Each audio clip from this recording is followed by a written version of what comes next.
So I really don't know what time it is on your side, so let's play safe, huh? So good morning, this afternoon. Thank you for joining us this evening. Tonight, this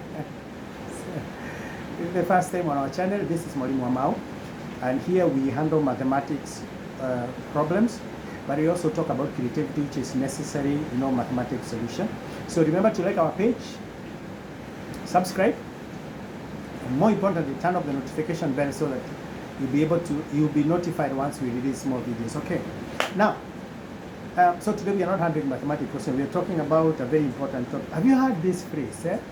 That follow your passion. Follow your passion. Huh? And while it is good corporate advice, I have an issue with that advice on several fronts. Number one, have you ever noticed that the people who use this, the people who have achieved certain level of success, either in their lives or in their careers? And so when they look at their story, when they look back and they see their story, they say they are where they are because they followed their passion. In other words, they're trying to say that if you also follow your passion, you're likely to succeed. In other words, when you follow your passion, things fall in place. And if you pursue this concept more closely, you realize that it's usually credited to Steve Jobs. I don't know if you know Steve Jobs. Steve Jobs, he's late now, but he's the leader of one of the biggest companies in the US, Apple. And so in the summer of 2005, he gave a speech, commencement speech at Stanford University. By the way, if you haven't seen that speech, if you have listened to that, you need to. And in that speech, he says the importance of following your passion. In other words, the importance of doing what you love. And the idea, the hypothesis is if you follow what you love, everything falls in place. What is it? Are all these people who have succeeded in lives, is it that because they follow their passion?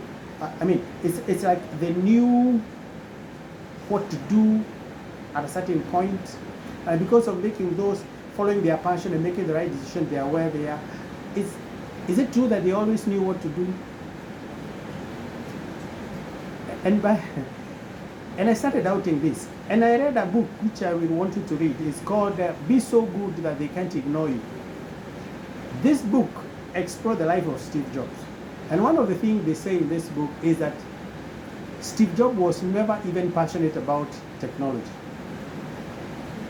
1 year before he started Apple, Steve Jobs was a very conflicted young person. In fact, 1 year before he started the company, he had traveled to India for spiritual enlightenment.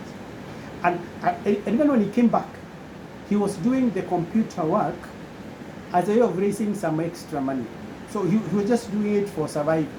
And that doesn't sound like someone who was really, really passionate about this. And where I have an issue with this thing is this theory of following your passion is this. Number one, it assumes you know your passion. Okay, let's assume you know your passion. Number two, it assumes that passions don't change over time. And number three, and the biggest mistake of this theory, is that it's so selfish. It's so much inward. It's like, I follow my passion, and then money will come. It's not about people. And by the way, the sad thing about life and about entrepreneurship, especially if you go that direction, is that nobody really cares what you want. People are so busy with their problems.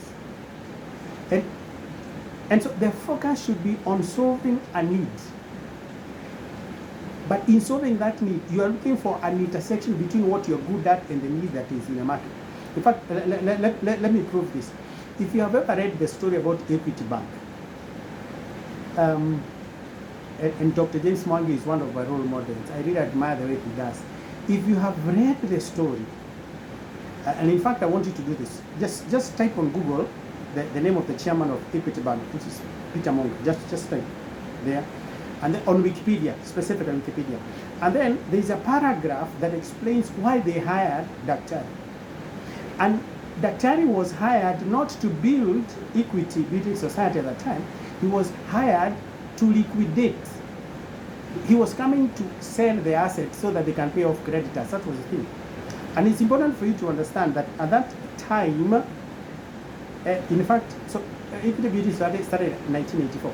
But between 1986 and 1998, 36 banks collapsed.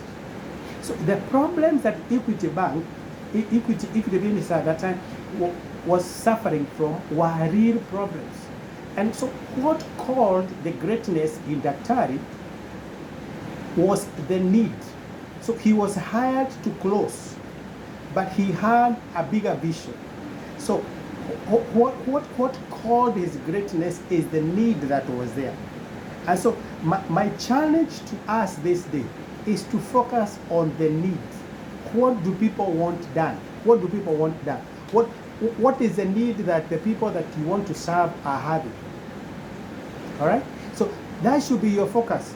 And in fact, this is my hypothesis. Look for, don't just follow your passion. Look for an intersection between your passion, or let put it this way, your passion, your vocation, and what you are good at. In fact, I call it the genius zone. So don't just look at what you're passionate about, look at what you are good at and what people are ready to pay for. Now, once you identify that area, that is your area, nobody can duplicate that. So my challenge to you, don't just follow your passion.